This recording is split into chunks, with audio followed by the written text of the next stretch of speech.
Hi, let us talk about one of the most famous poets of English literature, John Keats. John Keats, one of the Romantic poets, was born in London, where his father was a stable keeper. His years at school instilled in him a love for literature, and he also acquired, during the years he spent there, knowledge of history, Latin and some French. Keats was apprenticed to a surgeon, but he soon gave it up and took to writing poetry. In the course of his short life, he died very early. He produced some of the finest sonnets that English literature has ever seen. And to name a few, we have The Eve of Saint Agnes, La Belle Dame Sans Mercy, Ode to Autumn, Ode to a Nightingale, and Ode to a Grecian Urn. Ode to Autumn was written after a walk through the meadows of Winchester that celebrates the tranquility and sensuousness of the autumn season. Rich in images, the poem has 3 stanzas and the finest describing autumn as a season of plenty. The first stanza describes autumn as a season of plenty. The second stanza personifies it as a lady, and the third referring to approaching cold days with a melancholy that is balanced by a suggestion of continuity in nature. This poem is about autumn, the season of autumn. The season of autumn is not a very celebrated season, and the season of autumn is not taken very positively by most of the people. Reason being because spring is the season where the flowers bloom, where the butterflies come, where everything is so colorful. Then comes summers where everything is fresh, people are happy, there's warmth all around, and people are in a happy mood. Now, then, when we come to monsoons, everything becomes green, everything becomes fresh, and Mother Nature is in the finest, the greenest possible attire. And then after that, we have the autumn season. The autumn season is a season in which the trees, they shed their leaves, they become dry, there is not much of growth in the environment. The greenery turns into brown color and the leaves are being shed. The winter is approaching and people become a little sluggish, they become a little slow. And autumn overall does not bring a very positive image. It is beautiful, but it is not perceived as a very positive season by most of the people. Although that is not true. Autumn has its own beauty. Now, John Keats was one of those poets who used to bring about the positivity even in the most negative of situations or in the most negative of things. And that was his forte, and that optimism was his forte, and he has been known for this till date. So the poem begins with the first stanza, and it says, "Season of mists and mellow fruitfulness, close bosom friend of the maturing sun, conspiring with him of how to load and bless with fruit the vines that round the thatch eaves run, to bend with apples the mossed cottage trees and fill a fruit with ripeness to the core, to swell the gourd and plump the hazel shells with a sweet kernel, to set budding more and still more later flowers for the bees, until they think warm days will never cease, for summer has overbrimmed their clammy cells." In the first stanza, the the author says that season of mists and mellow fruitfulness. Now, he is talking of summer season, a season of mist, a season of mellow fruitfulness, a season of sweetness, a season of honey, a season of flowers, a season of beauty, a season where we find all the fruits that are filled with nectar, all the flowers that are blooming, and life becomes much more colorful. Close bosom friend of the maturing sun. Now here the author says that the autumn season becomes close bosom friend, the best friend of the maturing sun, of the summer sun. The season of autumn conspires. Conspiring is forming a secret plan, and the season of autumn becomes the friend of the maturing sun, that is the sun, and conspires with him, makes a plan with fruit the vines that round the thatch eaves run. So in the season what happens that the fruit, the vines, the vine where the vine is a creeper that is found around the thatch eaves, and it runs around the thatch eaves and the huts that are there, and it also conspires. The season of autumn also makes a plan of bending the apples where the mossed cottage trees, the apples grow on the mossed cottage trees, the trees that are mossed and the trees that are there in the damp areas, and they conspire and they make a plan of bending those apples with the with nectar, and then fill all the fruit with ripeness to the core. Whatever fruits are growing around, let us fill them up with ripeness, let us make them more ripe.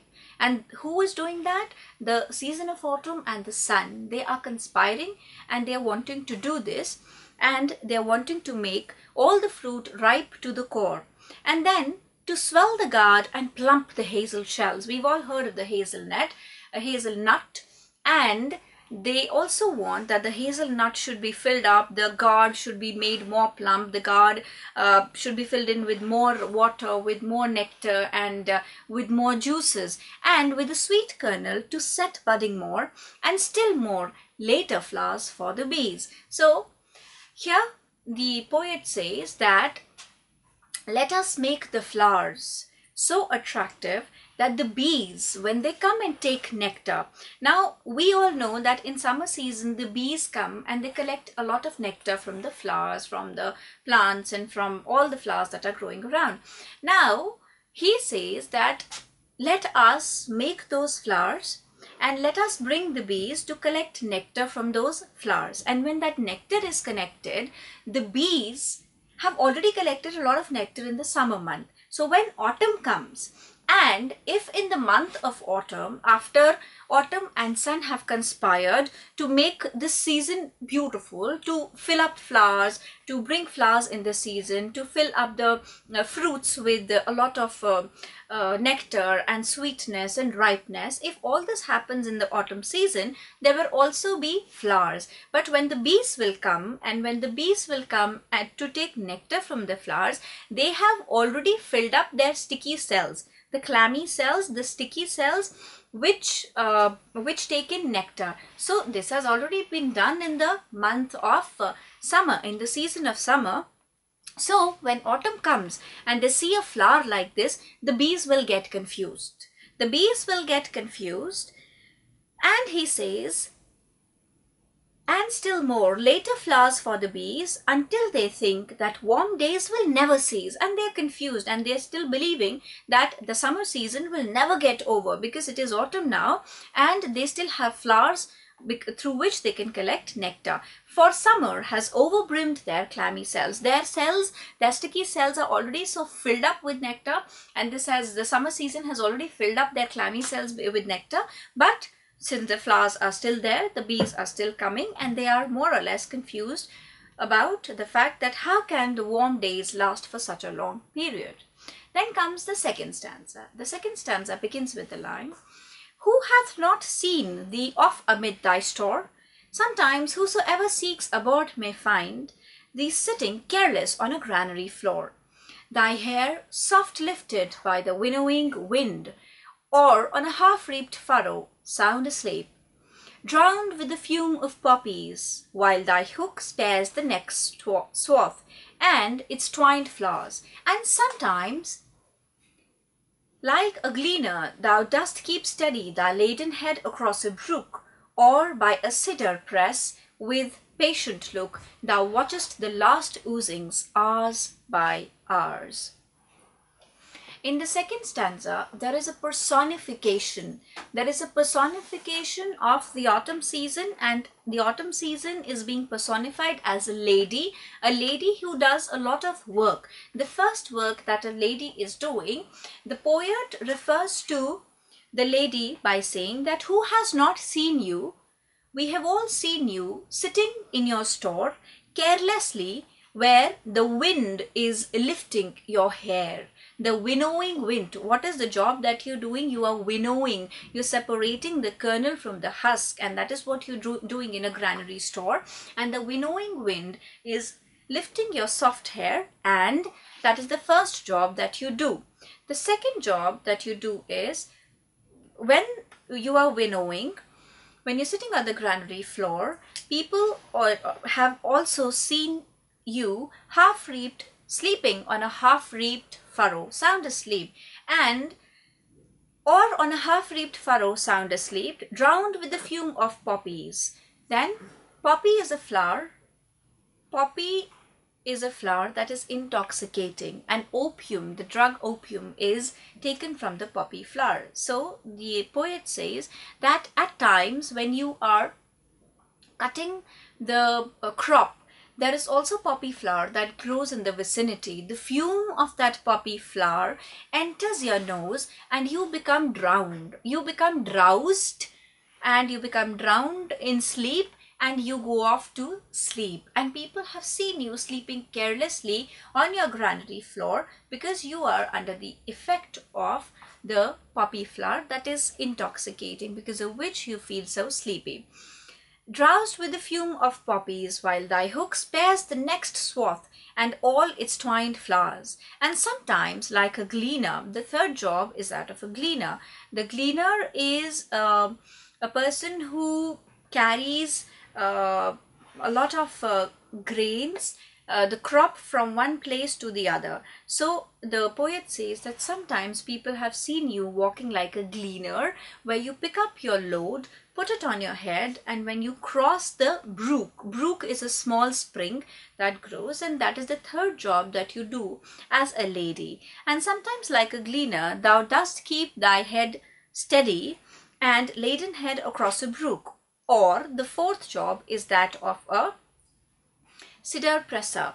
The cider presser is the fourth job, where we personify Autumn as a lady who is sitting by the cider press with a patient look in her face, and you watch the last oozings hours by hours. You are sitting, you are taking out the juice from the apples, and you are watching patiently the last drop that comes out from the apple cider press, and therefore the fourth job that you do is that of a gleaner. So here the second stanza is a personification of the season autumn, or is a personification of a lady. The third stanza is a sad stanza where we compare the autumn season to other seasons. Now, in the first stanza, we spoke of it as if it had become the summer season. The second stanza, there was a personification. The third stanza, there is the realization of the fact that autumn season has nothing to offer from its side. If you compare it with the summer season, if you compare it with the monsoon, those seasons have a lot to offer, but autumn really does not have much to offer. So the poet says, where are the songs of spring? Aye, where are they? Think not of them, thou hast thy music too. The poet says, where are the songs of music? Where are the musical songs? Where are the songs that are found in the spring season? Autumn, there is no music. There is no music at all. So the poet says, don't think of them. You have your own music. You have thy music too. While barred clouds bloom the soft dying day and touch the subtle plains with rosy hue, then in a wailful choir the small gnats mourn among the river sallows borne aloft, or sinking as the light wind lives or dies, and full-grown lambs loud bleat from hilly bourne. Hedge crickets sing, now with a treble soft, the red-breast whistles from a garden croft, and gathering swallows twitter in the skies. So he says, do not worry, you have your music as well. The spring season is not the only season that has its music. And he says that don't think of the music. Your music lies in the barred clouds, the clouds that are shaped, that are bar-shaped, and the clouds that bloom the entire sky when the soft dying day, when the day is dying, when the sun is setting in, the clouds, they bar the entire sky and they fill up the entire sky and touch the stubble plains with rosy hue. At the time of sunset, the plains that have little stubbles growing on them, the crop has been cut, the plains are almost clear, but they have little stems that are growing, and that is what gives them a stubble look. And those stubble plains appear to be red in color because of the effect of the dying sun. So that beautiful scenery is there in the month of autumn, where we have the barred clouds, where we have the sun, the red hue, the red color of the sun, and also the soft dying day looks so beautiful. Then, in a wailful choir, the small gnats mourn among the river sallows borne aloft. And then he says further, in a wailful choir, wailful is sad, choir is a group song. It seems as if the small gnat is an insect that has a peculiar sound, and he says that it seems as if the gnats are crying and they are singing a song together, a sad song. And among the river sallows borne aloft. Sallows is a particular tree that grows on the river bank, and that tree is there, and the gnats are also there, and the sound that they take out is something like as if the music has been added to the season of autumn. And then among the river sallows borne aloft, or sinking as the light wind lives or dies. And he further says that the sound that the gnats are taking out, it follows a particular note along with the movement of the wind. When the wind moves faster, the gnats move upwards and the sound changes, the note changes. So the musical notes are added because of the wind, because of the effect of the sallows, and because of the sound or the wailful choir that the gnats take out. Then, full-grown lambs loud bleat from the hilly bourne. Also, music is added to the month of the season of autumn through the sound of the full-grown lambs. The lambs, they bleat aloud. They take out a very sad sound when they have to go back home. When evening sets in, the lambs, they bleat loudly from the hilly bourne, from the hills. And hedge crickets sing, and now with the treble soft, the red-breast whistles from a garden croft. And we have the cricket. The hedge cricket takes out a peculiar sound again that seems to be adding music to autumn. And then we have the red-breasted bird, that is the robin. And the robin also takes out a peculiar sound, and that sound seems to be adding music to the season of autumn. The redbreast whistles from a garden croft, and gathering swallows twitters in the sky. Swallows is a particular sparrow, and when the sparrow is gathering eating material and going back towards the nest, they all twitter in the sky, and that is again a musical quality that is there in the season of autumn. So all of these, they add a musical note to the season of autumn, and autumn has its own beauty. That is what the poet wants us to believe, that there is positivity in all negativity that we face around us. No season is ugly. There is nothing ugly in life, and we must look at the brighter side of things, and that is the optimism with which the poet wants us to live.